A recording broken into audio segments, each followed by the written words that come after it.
What is up, YouTube? Hi. Giving honor to our Lord and Savior Jesus Christ first and foremost. Always. My name is Marcus. I'm Christian. And this is Marriage for Dummies Reaction. Today we got a request from Michael Vincent. What's up, Michael? He wanted us to react to Ann Wilson's testimony. My brother's passing led to God's calling. Go down, like, subscribe, and we love you. Let's check it out. He said this reminded him of Charlie Kirk. Wow. Yeah, 100%. All right, let's get it. All right. Here we go. I think obviously all of us want to do what we feel called to do or want to do what we're made to do. And it's hard sometimes to figure that out. What are we made to do? What are we called to do? And that was the moment that I knew every other desire of anything I ever wanted to do in the past was now gone. And I had to do music for God and glorify Him and worship Him. Kayla Fan Award 2022 Female Artist of the Year, breakout single, My Jesus. Billboard Music, your album debuted at #1. There's all sorts of those things that we can talk about, but what you're singing about is why you're here today. Absolutely. And so we got introduced to you, Ann, because Lori and I think we were traveling, we were overseas somewhere, and we hear this ginormous voice coming out of this tiny little person, and we're sitting at a computer somewhere in Italy, and we were watching the 2022 Kayla Fan Awards in another country, and what an amazing story. So at some point, we want to kind of get into it, but you know, why don't you pick the entry point into your story? Absolutely. Everyone's interested in knowing a lot about that, and you're kind of emerging as this amazing talent, but at the same time, very quick. And so some people are being introduced to you even tonight. So fun. Yeah. Where do you want to start your story? Yeah, so thanks for having me here today, by the way. It's an honor to be here with you guys. So were you a cute baby and all that kind of? I'm pretty sure she was. Do we have some cute baby pictures? We probably got some we can use. Yes. I grew up in Lexington, Kentucky, which was amazing. I grew up right outside the city with my mom and my dad and my sister and my older brother. So there were 3 of us growing up.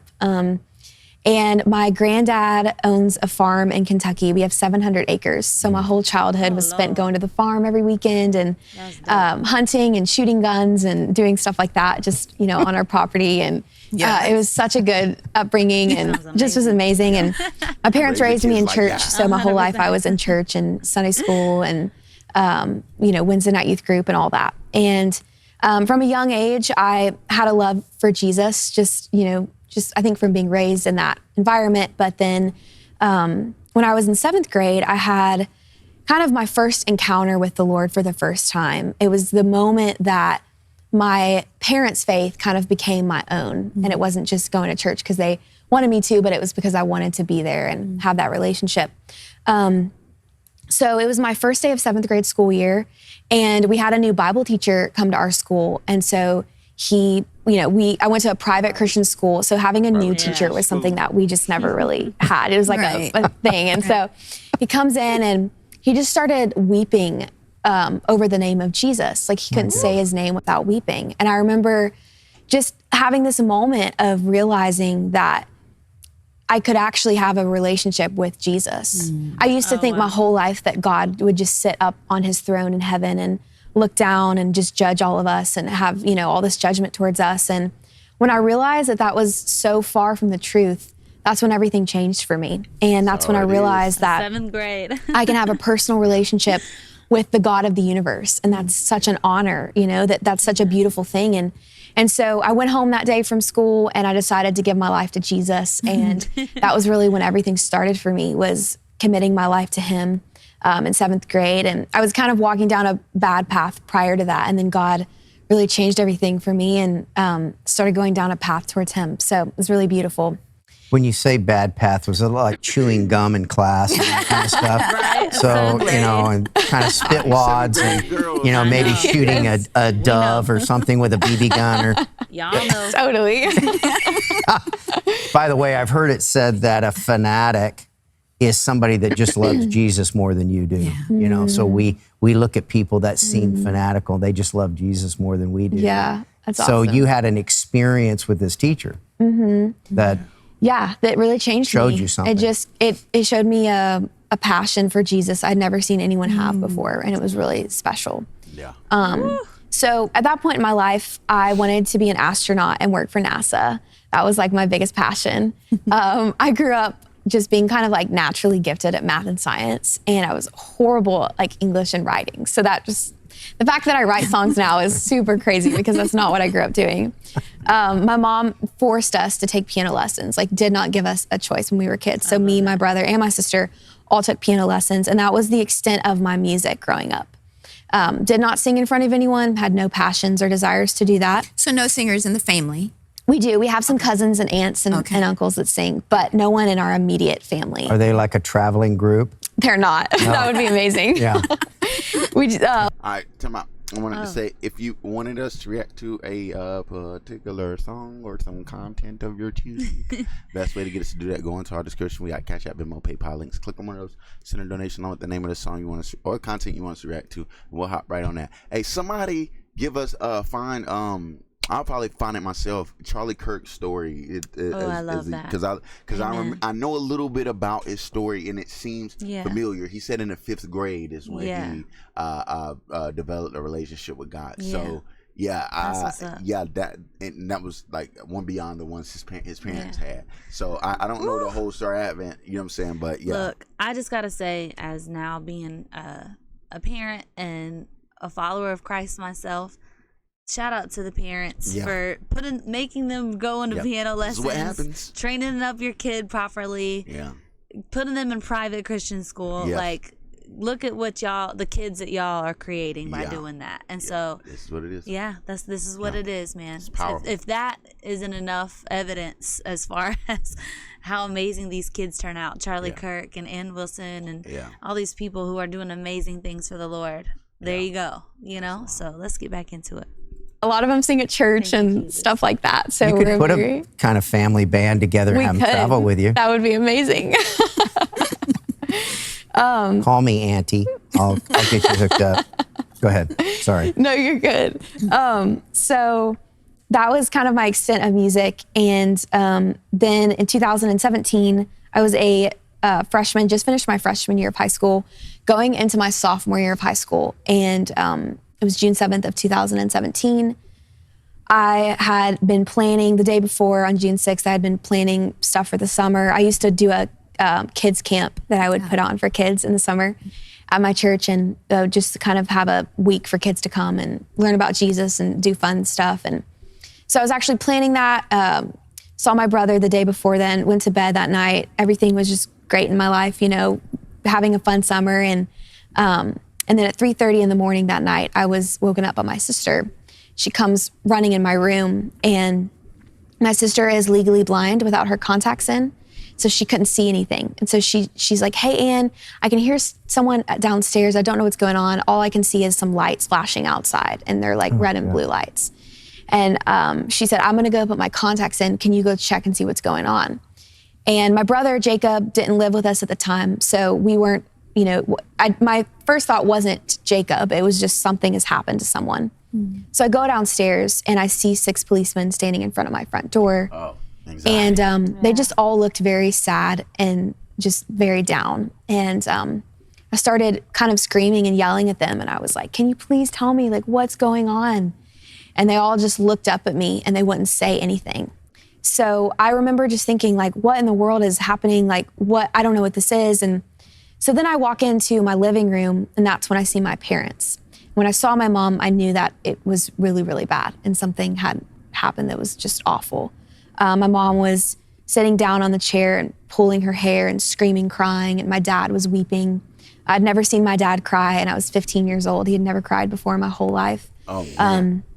He was just completely devastated. Wow. And I just walked up to my dad, and the first thing I thought to ask, I don't know why, but I just immediately thought to ask was, "Dad, is he dead?" And he looked up at me with tears in his eyes, and he said, "Yeah, Ann, Jacob's dead." And I'll never forget that moment. I'll never forget the pain and kind of the shock factor of that. And if you've, anyone, you know, listening, if you've lost someone, you know how that feels. It's almost like this immediate shock. Like you can't even feel anything. You're numb all over. It's denial. How is this true? How is this happening? And that was my very first thought. It was just so sad and awful. But right after that, I remember hearing the voice of God speak to me very clearly. And he said, Ann, are you going to trust me or are you not? And when I heard his voice, I remember thinking to myself, like, I have to make a decision right now in this moment. Am I going to trust God or am I going to lean on my own understanding to get through this whole journey? So I turned around, like right after my dad had just told me he passed away. I faced the doors in that room and I said to Jesus, Jesus, I trust you. And in that moment, it was so crazy, like this big weight just lifted off of my shoulders that I had been carrying. And I felt this peace. Like I knew that I was gonna be able to get through this tragedy, that God was gonna give me what I needed to push through. And even though I just found out that my brother had passed away, I had this peace that was just passing understanding. And it was so amazing. I'll never forget that feeling. So in the days, you know, after that, we were grieving as a family and processing it and wanted to really make the funeral the best celebration of life. This was our last time to get to celebrate Jacob and as his, you know, just celebrating his life. And so we, like I said earlier, we have singers in our family, and my mom and dad had called every cousin, every aunt, every uncle. No one was willing to sing at the funeral. And my mom and dad were downstairs about 4 days after my brother passed away. They were praying together, and my dad prayed with my mom, and he said, God, if it's not your will for someone to sing at the funeral, then would you just take that desire out of her heart so that we can get through this, you know, season? And right after they prayed that, I was upstairs in my room, had no clue they were praying. I come downstairs and I start playing at the piano and singing.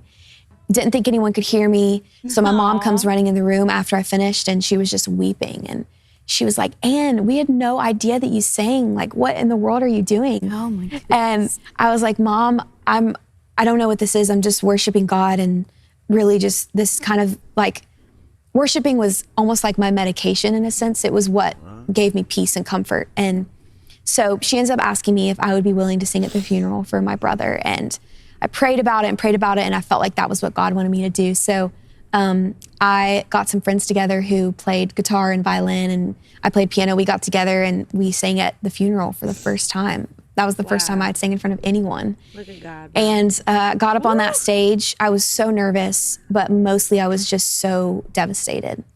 And I remember having a moment where I was sitting on the stage and I was looking at all of these people. There were 1,200 people there. Normally our church, I think it only fit like 800. So people were just like standing all around in the back, in the lobby. And so many people came to celebrate his life. And I just was looking at all these people, and then I was looking at the casket, and I was just so sad. And I remember hearing God's voice again right before I started playing the piano. And he said to me, word for word, Ann, this is what I'm calling you to do. I'm calling you to praise and worship my name. And so I remember all these nerves just completely left my body, and I was like, this is literally what I've been created to do, is worship God. And I didn't know what that meant at the time, but I knew this is what I was gonna do from this moment on. So I sang the song. It was the most beautiful, 4 minutes of worship ever. It was just pouring my heart out to God, and left the funeral that day, obviously thinking about Jacob, but actually what was in my mind was God just called me to music. Destiny. Like, this is the moment that I've been created for. This is the moment that God is showing me, like, this is what I've created you to do, called you to do. And it was a really beautiful moment. I think obviously all of us really cool. like want to do what we feel called to do, or want to do what we're made to do. And it's hard sometimes to figure that out. Like, what are we made to do? What are we called to do? And that was the moment that I knew every other desire of anything I ever wanted to do in the past was now gone. And I had to do music for God and glorify him and worship him. Yeah. So we ended up making a video of that song, What a Beautiful Name, and we posted it to YouTube in the fall of 2017.